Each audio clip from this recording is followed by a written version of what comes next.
Wow. Yes. In the last week's Parsha, which was Lech Lecha, Abraham is the first person to love Hashem, and Hashem loves him. Hashem calls him Avram Ohavi, my beloved. And he brought the oneness and the faith of Hashem to the whole world. And what did Hashem tell him last Parsha, last week's Torah reading, Torah portion, which was Lech Lecha? Avram had 10 tests. This was, Lech Lecha was go out, and Hashem didn't even tell him where to go. So it's not like you put on your GPS, okay, it will take 4 days to get there, and I'll stop at this hotel on the way. No, Hashem said, make a right turn, and afterwards ask me again. So he's constantly in Hashem's arms, in his loving embrace. Okay, now make a left, now sleep over, now go to the right, and he ended up in Canaan, where Hashem gave us the land of Israel. What? I live in Canaan. Wow, great. So Hashem commanded Avram Avinu to make a bris milah, to circumcise himself. Here he is. How old was he? 99. 99. And he was an old man. And in the last week's Parsha, it says, maybe it's right with David, he did it with Hashem, Karas bris ito, with him, because here he was, an old man, and he was afraid. He said, Hashem, I can't do it alone. It's scary. It's very scary. There was no, instruction menu. Yeah, and also no to go under. Anesthetic. Yeah, and he was afraid. So I always thought all the years he was afraid because it hurt. He was scared. Then I read one of the Meforshim said, what was he afraid of? Not that he would be hurt. Not that he was scared to do it. He was afraid that his hand wobbled a bit because older people could have shaky hands. He's afraid he wouldn't do it right. He wouldn't do it exactly the way Hashem wanted. So he said, Hashem, help me. So Hashem did it with him, a bris with him. And he asked advice in the first pasuk of our Parsha. In fact, maybe we could read it. Maybe you could read it. We would love to hear from you. It's chapter 18, pasuk 1. It's on the first page here. Vayera elav Hashem ba elonei mamrei va hu yashev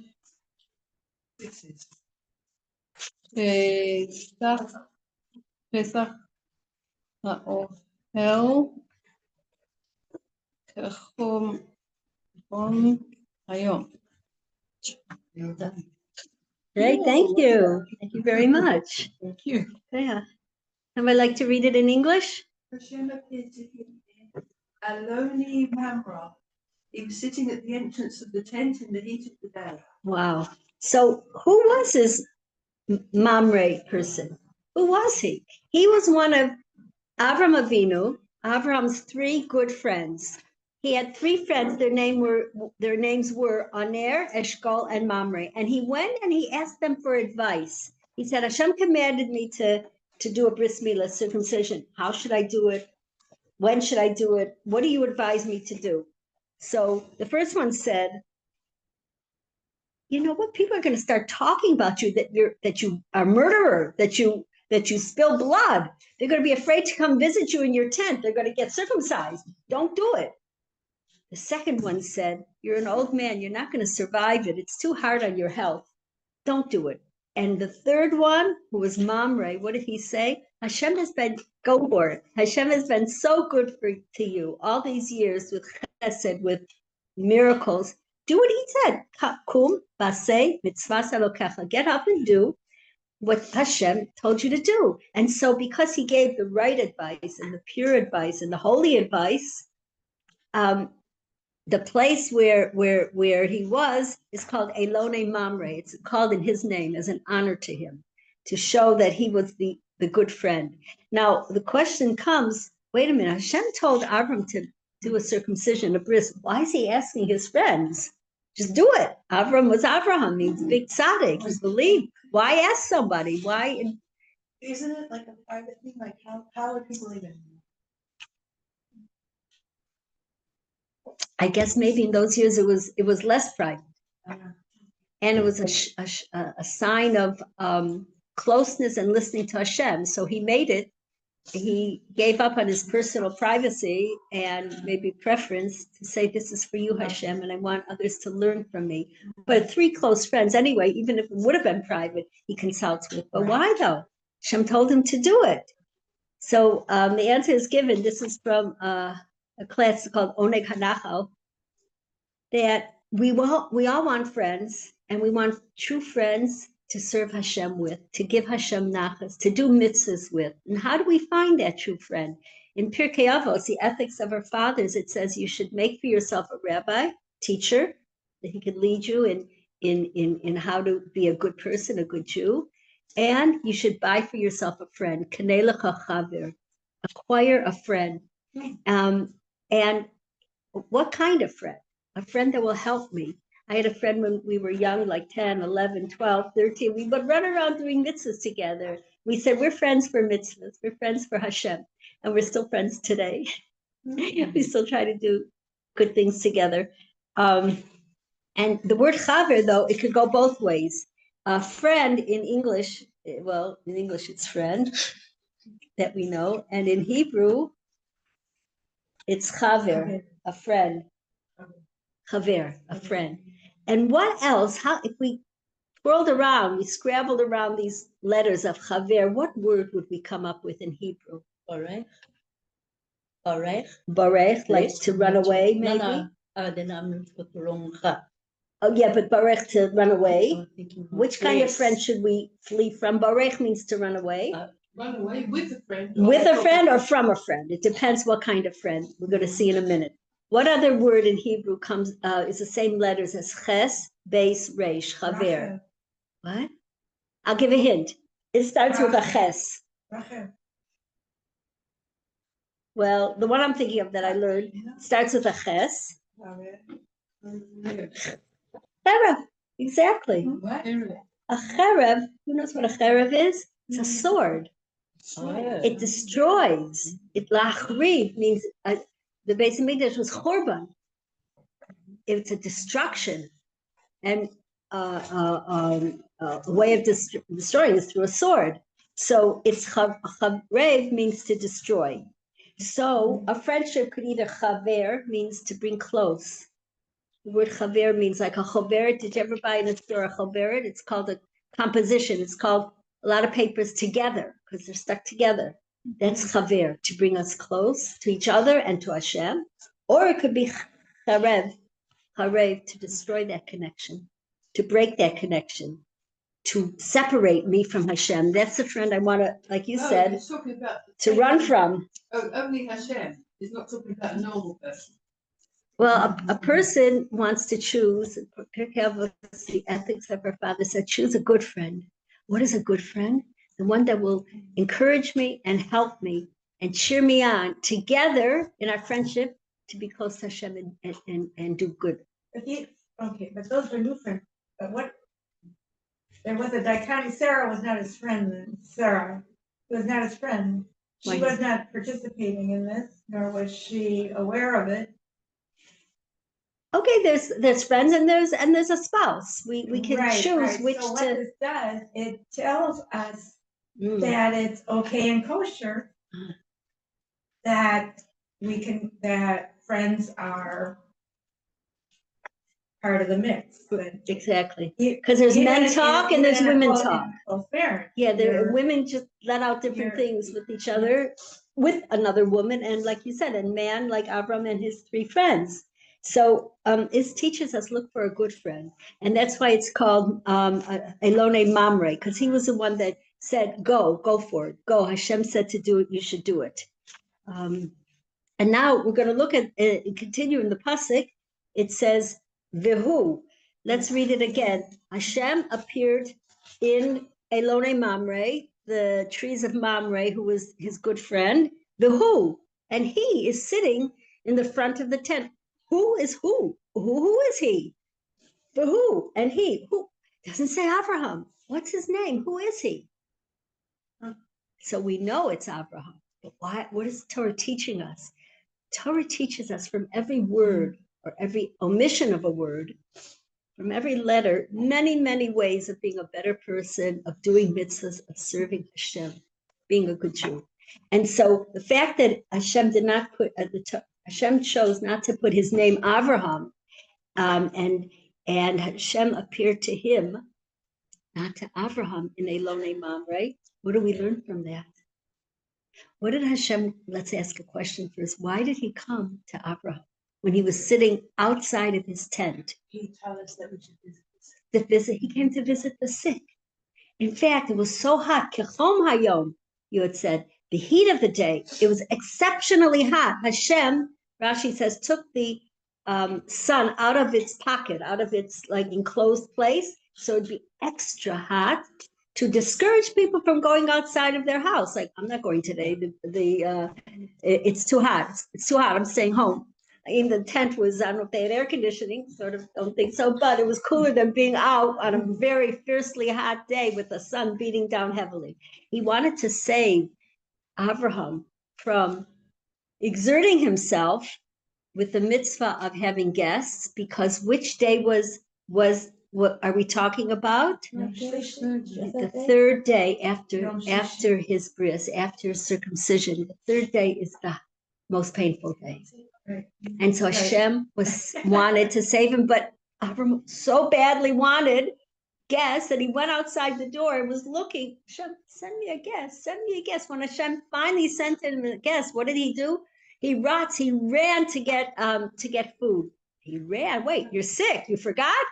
Yeah. He wanted so badly to do the mitzvahs with joy and with like quickly. Like when we're happy, we move faster. We jump out of bed, we move, we walk. There's a gait. You can tell from a person's gait, like G-A-I-T.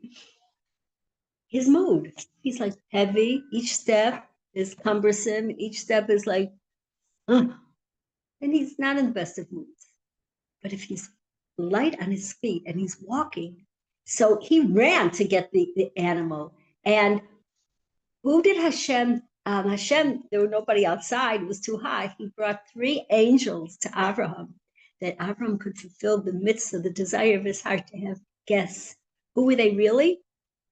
They were really angels. They were disguised as nomads, as Arab idol worshippers. And how did he treat them? Like 3 kings. He didn't know they're angels. In fact, he said to them, wash your feet off and then come inside. Because since they're idol worshippers, he wanted them to wash off the dust of the idolatry and then come in his home, because his home was sacred, it was holy. Here he is serving 3 idol worshippers, the best of the best. He ran and got slaughtered 3 animals so he could have a tongue for each one, a tongue. Each one, and it's a delicacy even today. I was at a restaurant on Wednesday in Yerushalayim, expensive tongue. I didn't order it. A tongue for each of them, and Rashi says, im chardal, with mustard. It's so like human, you know? Yeah. He wanted the best for these 3, what he thought were 3 idol worshippers. And he was so excited. What? You wanted to bring them, you wanted to do kiruv. To bring them close to the one Hashem. The one Hashem, he was the first one, that's right, to bring them and the whole world. In fact, how did he do it? He did it through chesed, through kindness. Avram is called the father of chesed, through love. When people would eat at his house, let's say these 3 men, or every time he had a home that had 4 doors in every direction open. So he couldn't miss a guest if he tried. He didn't want to try. Anyone that comes, not like, oh, I didn't see you. Oh, sure, you're west, you're north, you're from there, that direction, come in. 4 openings of his tent to catch everybody. And the 4 correspond to the name of Hashem, Yud Kei Vav Kei. His name is Rachamim, of kindness. Because exactly what you said. Abraham then told his guests, don't thank me for the delicious meal. Thank God. Thank Hashem There's one Hashem in the world, and that's how he brought people. That's the best way. You can catch more with honey than Yeah, with catch more flies with honey. yeah, and no, in other words, with loving kindness. Yes, so you should never curse people. Or their children. Never, ever, Oh, ever. good. And what if someone does? It's more about them, it doesn't about you. Yeah. You shouldn't hit the people. We don't always know. No, but you hear them. It grieves you so Yeah. much. Also, today's I was just reading it and it hit a chord. Today, our language, our choice of words is not as refined as it was 50 years ago because we hear things. We hear Trump, and he's very helpful to us, and I want to thank him. And he's pro-Israel, but his words could be not the sweetest, cleanest words, and because we respect him, it infiltrates in our like subconscious. I could talk with that, and it comes out. God forbid. We have to be careful who our friends are, so we can keep our pure mind, our pure words, our pure language, our pure look on the world. It's very important who we're friends with. To say, you know what, in our morning prayers, and we get to the end and we read the Bituach, those words just blow my mind. You know, I have after, I don't know, they're just like the longest, hardest words ever. And I thought, did people really talk like this? You know what I'm talking about? That section at the end of the Bituach? Yeah, I've said words that are like profane or God forbid. Yeah, but it's even, they're just the longest, hardest words to pronounce. And I thought, was this really the language back then when they made these prayers? They're so hard to say. It's not just like I had sinned. But then we're not to judge. And if you're talking about Trump and the way that he does speak, and you're not to judge, he speaks as you would when you're in a business. If you go to a bank, you go to anybody, they're gonna talk like that to you. It's how what he's used to, how he grew up. He doesn't see it as bad. He is all business, but we don't know privately, Which is kind of posh. you know, how he is with his grandchildren. Yeah, Like that. he'd So be soft I don't- and people judge other people and they don't know the 100%. And if he's supposed to be president, I want him to talk like that. he has to show that front. I want a guy to talk like that. Okay, so it's a good lesson to teach, You don't treat wanna everyone and judge them to the side of merit and to look for the good. So I'm just You're right, saying, to I'm look for not the good. talking about him exactly. Right, but in I'm just general. saying that when we judge, Mhm. it says not to judge. So much. Very, very good. Very, very good point. One time there was a psychologist, his name is Shimon Lesser, maybe, I don't remember his last name, Shimon. And he was in the office. He's a psychologist with a father and a son. And the son, first he gets a lot of calls from parents that say, Twisty? somebody else. Oh. My son came after me with like a knife.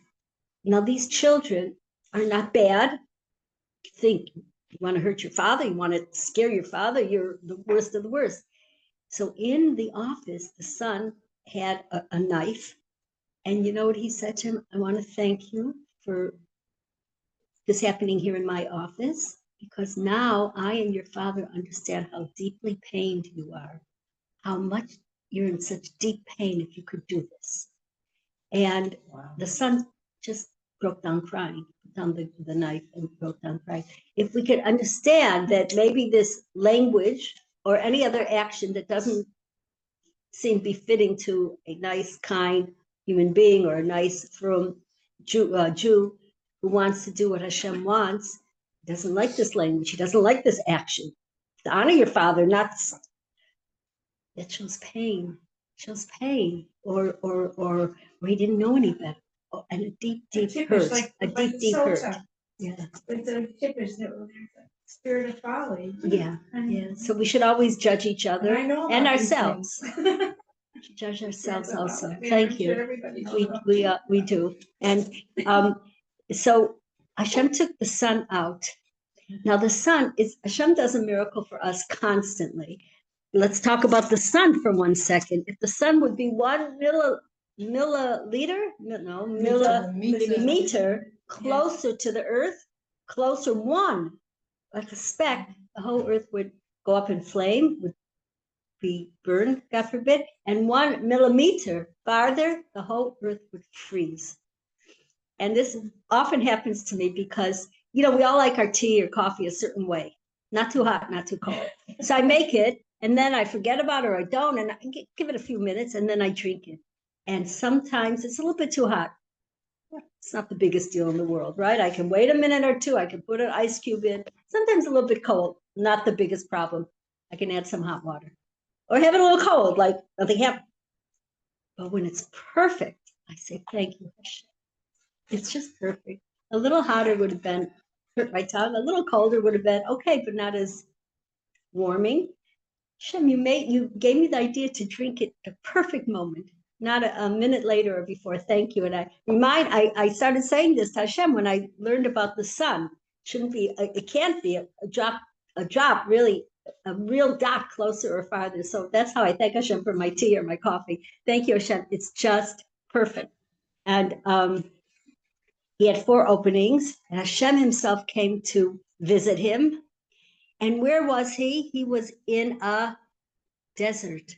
A desert, according to the Torah that we learn, is a place of nechashim, snakes, scorpions. It's a place where humanity isn't there so much. It's a place of freedom, and not Jewish, not holy freedom. It's a place of, a nachash is like the Yetzer Hara. It's a place where people are far from Hashem. What was he doing? Just like you said, Bachachana, he was waiting for somebody who was far from Hashem. Let's call it an idol worshiper in those days, to bring them close. He was at the opening of his tent in a desert, waiting for people far from Hashem to bring them close. And he brought the men close, and Sarah, his wife, brought the women close to Hashem. He ran to, and Hashem sees his pure loving heart, how much he so much wants to do this mitzvah of hachnasas orchim, of having guests. He invited them with love. He gave them or ahava, the love, the light of love. And when Hashem visited him, what do we do when we visit a sick person? We try to, what? Daven for him is very, very important. And to make him feel better just by being there. We don't have to have anything brilliant to say. We're not a nurse or a doctor to really help him. Be there. Do you need something to drink? Just came to be here with you. Not even to say anything. Just to be there, and with a smile, it gives them hope. It gives them, wow, I'm not forgotten. I like Judy just read it in the story that she said today. I'm not here. Person's not there in the hospital, forgotten. Nobody cares. Nobody thinks about them, feeling alone. Well, firstly, Hashem is at the head of every sick person. Hashem, the Shechina, is at the head, the Rosh of whoever is sick. And the Baal Shem Tov said that a sign, if a person learns Torah and does mitzvahs in the correct way, what's a sign? If he's very soft and sensitive and kind. Because it says about the Torah, Darchei Noam, the ways of the Torah are pleasant and peaceful. And so if a person learns a lot of Torah, he becomes angry and not pleasant and not peaceful, fighting and disputes and controversy. He's not learning it in the right vein. He's not learning it because it should change us and sensitize us and make us softer. And to the point that the Baal Shem Tov also says that if a person learns and gets to a high madrega, a high level, he won't see anything bad in any person. He'll only find the good. Really? It's not like he's ignoring the bad, or he's not. He concentrates on the good, even if the good is a little bit. Even if the good is surrounded by a lot of not good, if we concentrate on that dot of good, that could spread and take over the bad, even if it's 99% bad, and the person could actually become better. It's because somebody looked at me like I'm okay. I'm going to become okay. It works. It works. And even if they're not together, if you pray for somebody or think about someone on the other side of the world, in America or India or wherever, and you think of their good, you think of their kindness, you think of one good thing they've done, 20 years ago, that could change. It does change, and they become better. it has an effect on them. It influences them, even if we're not in the same room or the same part of the world. Well, welcome back and Mazel Tov. They think they're right already, and they think they're right. So how can you ever? Because it works inside their heart. It niggles in them that, wait, maybe I'm not so right. Maybe I should change. Maybe I should be better. And it works in Mirz Hashem with patience. With patience.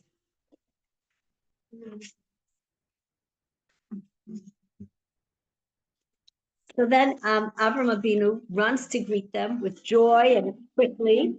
And By the way, what month was this? Wasn't this around Pesach time when she had matzah? You know what yeah, month it was? Lot served them matzos. And You think it was it Nisan? No, but it was going to. I think so, but our forefathers kept the Torah What they kept Pesach even though before they knew about it. Yeah, Before it happened. I think it was paid. Yeah, it was around Nisan. I think so, yeah. Yeah, because the three angels, one said your wife Sarah will have a child. One came to save Lot. And so Lot, they were serving matzahs because it was Pesach. And he said, in a year from now, your wife will have a son, Yitzchak. And remember, he was born in the month of the spring, where it's so pleasant to have a child because you walk around, you can go outside, not too cold, not too hot. So that reminds me that it was Pesach. Yeah. What? Depends where in the world you are.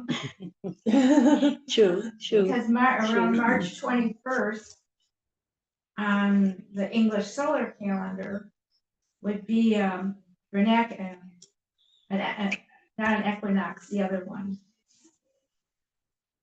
Where there's even, the time of even. Day and the night are even. And it's in the summer that you've got the short night and the long day. In the winter, the opposite, long night and short day. And then they come together. Yeah, I know what you're saying. Vernacular, Equinox and then the other one. not the equinox, the other one. So that the sun at that time, like you said you were talking about if the sun was any closer or any farther. Perfect. Hashem does it perfect for us. I mean, it's just interesting. It's so interesting. Yeah. So then, what did Abraham say to them? Take some water and sit under this tree and then come into the house. So he was teaching us, what is the house? This Ohel was the Ohel of Torah. Remember, it says about Jacob, his grandson, that Yaakov Yoshev Ohalim, he sat in the Ohel, in the tent. He sat in the tent of Torah. This was the tent of Torah. So he wanted to bring them close to Torah. He said, first wash your feet and sit a little bit under the tree.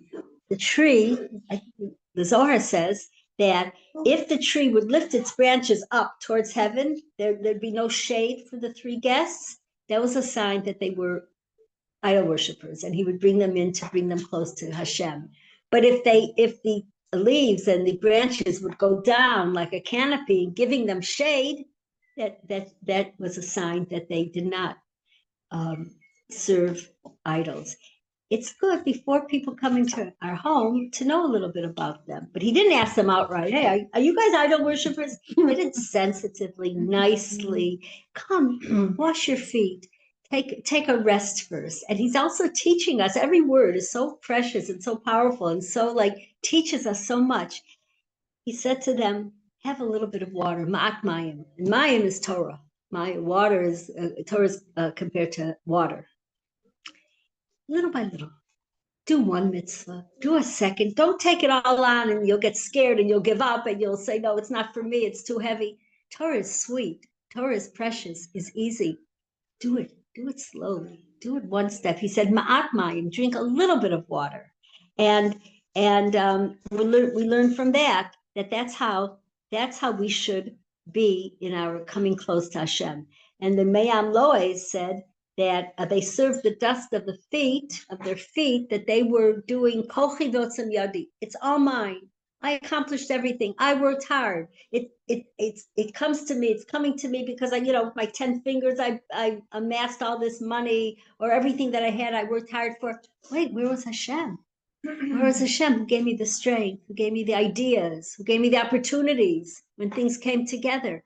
And so when a person idolizes, worships the dust on his feet, that's like me. I did it. I am strong. I'm the one that accomplished. And where's there room for Hashem? But take a little water of Torah and be more relaxed. And know it's all from Hashem. We can't stay in bed and say, could you pay the rent? But we know it's from Hashem. He gives us the ability, the strength, the wisdom to work and to make a living, because he's there for us. And why do we have to make a living? Why can't all the money be on trees, like in the time of Mashiach will be, or the next world? That's our idea of bechira, that we have free choice. We could say it's me, or we can say, thank you, Hashem. You gave me everything. You gave me the ability to earn money, and it's from you. Because if you didn't want me to have it, I could be the smartest, best, most well-qualified. Zero, nothing. And so thank you, Hashem. And I want to return to you. I want to give Meiser a 10. I want to use it to buy kosher food. I want to use it to keep Shabbos. And so it's all from Hashem. He wants us to do this. It's called Hishtadlus, to act and to try. That's how he set up the world, so that we can really, really believe in him and know that it's from him within the world, within this world. And so he said, rest a little bit, lean under the tree. You should rest a little bit. In other words, relax. It's not on our shoulders, everything. It's not like, we're gonna have famine if I don't get out there and hustle and work. No. Yes, you have to get out and work. But believe in Hashem. He'll help you. He'll help you. He'll take care of you, like he does to everyone, like he does to the smallest thing until the greatest, and everyone in between, and everything in between. And so when Avram Avinu said to his 3 guests, lean under the eitz. It's the eitz hachayim. It's the tree of life. It's the Torah. And we have no one to lean on except for our Father in heaven, Hashem. And we do it sweetly and calmly. Little water, little by little, we come close to Hashem. A lot of savlanus, a lot of patience, not pressure. Now it has to be now, done. No, we do it slowly but surely, and that works. And afterwards, when Abraham had the test of his son Yitzchak, Akedas Yitzchak, of giving Yitzchak over and killing him, Hashem never said kill him. He said bring him up and then bring him down. Meanwhile, when Hashem saw that he was willing to do this, he had so much faith and so much love for Hashem. After Hashem said, Yitzchak is going to be your continuation of the Jewish people. Now kill him. Yitzchak has no children. What will be of the whole Am? What will be of the future? He didn't question. He didn't question. Hashem saw how close and how much faith he had. He said, Avram, Abraham. Abraham, my beloved. He called him twice, Abraham, Abraham. And why twice? Because there's me, and then there's this picture in heaven of who I could be. They say that there's a picture, after 120 years, we'll see in heaven a picture. Wow, I could have been like that had I tried harder, had I given another bit, had I been more aware of why I'm down here in this world and not wasted it time or didn't talk Lashon Hara. If I hadn't spoken Lashon Hara, there's a picture up there. I could have looked like that. Mm-hmm. Wow, I want to. We should look in the mirror and say, there's a mirror of me. There's a picture of me up there waiting. I want to grow into it. I don't want to become worthy of it. I want to work towards it slowly. He said, drink a little water. Little by little, I want to work towards it. And if I could, so Hashem said to him, Avram, Avraham, the Avram that you are, and the Avram that's waiting for you, that picture up here, the complete shalem, shlemus, the perfect Avram, to which he answered, Hineni, I'm here. So may we all be zocha to answer, Hineni, I'm here. I'm working towards that picture that Hashem has for me in heaven. God bless you. With tiny steps, with tiny, tiny steps in that direction, with a smile, with a nice word, with a bracha. Here in Bas Medrash, that's a gigantic step, I would say, that we're getting together and spending our Mondays together. And Avram Avinu answered, Hineni, I'm here. I'm here for you, Hashem. If we can go inside for a minute and read the Rashi on the first pasuk. It's page 1 where it says number 1. After Shachana read us the Chumash, now the Rashi. It says Vayera love, and he appeared to him. Somebody would like the Hebrew, please?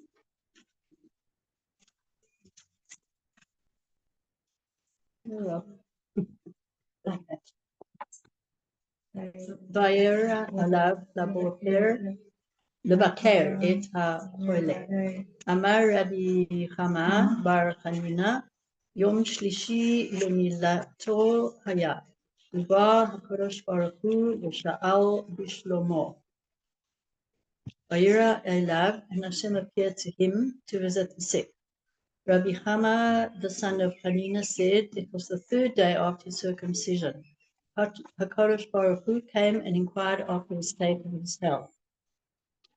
Vayera elav Hashem be'elonei mamre, and Hashem appeared to him in alonei mamre, the kli yakar. I think I've run out of. Oh, so you see what we underlined? Yeah. Him. Yeah. Him. Who's him? Why didn't they say he appeared to Abraham? Yeah. And we learned something very special about this from Hashem. If you'd say Hashem appeared to Abraham, because Abraham was the first Jew and believed in him and brought the whole world into believing one God, and had tremendous Mesiras Nefesh, tremendous, he gave up so much for this one Hashem. So you say, okay, Hashem visits those who are great, those who are tzaddikim, those who are wonderful. Me, he doesn't look at me. But no, it doesn't say Hashem appeared to Abraham. It said he appeared to him, meaning each of us, without a name, without that tremendous, pride and compliments and what he accomplished, all the accomplishments. No, just him. Any person, every person, Hashem will come close to. And the Kli Yakar says, doesn't say he appeared to Abraham. His name Abraham, and his essence were two opposite things. His name Abraham comes from Av Hamon Goyim. He's the father of many nations. He's a leader. He's like a king, a prince. But his essence, the next page, Atzmo Anav. He was the most humble person of everyone. He said, Anochi Afar ve'Efer, I am nothing, I am dirt and dust. He was had great humility. And so people shouldn't think, well, Hashem appears only ala gedolim, mitzad gedulasam, to the great people because they're so amazing. So he says, it doesn't say he appeared to Abraham, who's amazing and great, to teach us that he appeared because he was shafel barech, he was humble. Hashem loves the humility. He loves people that don't, think that they're the greatest, the answer to all humanity. And so that's why it says he appeared to him. And then the Likutei Halacha says, this is a mitzvah of Bikur Cholim, visiting the sick. We should visit the sick and we should be nice to him, smile to him. Who was it? Rabbi, remember the name? He wrote so many books. Rabbi Pliskin. Rabbi Pliskin. When he visited somebody in the hospital who was quite sick, he came in, you'd think he's coming to a birthday party. Happy, full of life, excitement, joy. Think, wait, is that being sensitive? Yes, it's being very sensitive. You have to know the person in each situation. But he was lifting this person out, like, come out of your depression, come out of giving up. There's a world out there. We're having a birthday. I don't know if he brought balloons, but he came like a birthday party. And so here he says the same thing. When we come to visit Lasbir Lopani, we should smile and be happy instead of You know, some people are like so heavy and they think they're doing the right thing. You have to Well, that's why judge we have them. crowds now in hospitals. Exactly. Come Yeah, on, we so go lift for their it. spirit. Class here is a clown. He was The a woman that clown. does the Uh-huh. class, Yeah, is she's a clown. Because I was in hospital, and I said, "Who are you?" She didn't know nose on and everything. Yeah. I'm sure I recognise it, but I couldn't recognise her. She does it, and the joy, a person who's happy in a good mood, they've done studies where if a clown comes a half hour before an operation, they go through it better because their body can fight it, because they have these joyous. Yeah. And this is when Haras Panim, we look at the sick person and we don't hide from him. That's master Panim. I'm hiding, like I don't notice him. I'm pretending not to notice him. I'm pretending not to know that he's sick.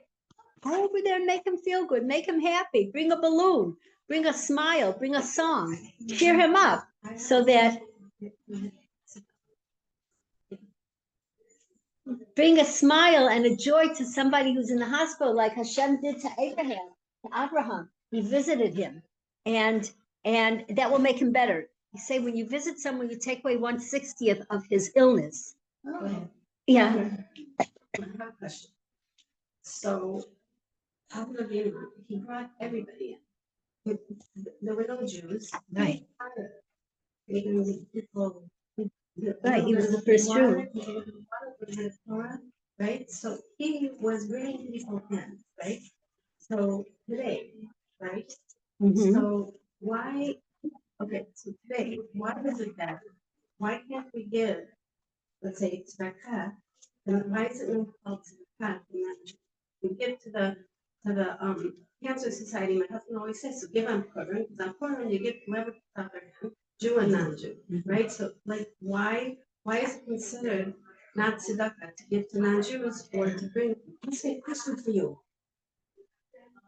I know, right? So why is it not considered today?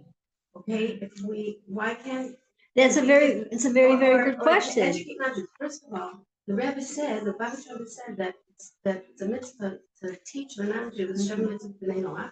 And also, our whole purpose, one of our purposes of the Jewish people is Hashem gave us the Torah, and then we're supposed to spread the Torah out. It said in this last Parsha, Tzafona, North, it said south, Tzafona, east, and west. Yama, Yama, and it's backwards. Instead of Yama, it came from the Negba. It said Tzafona, Negba,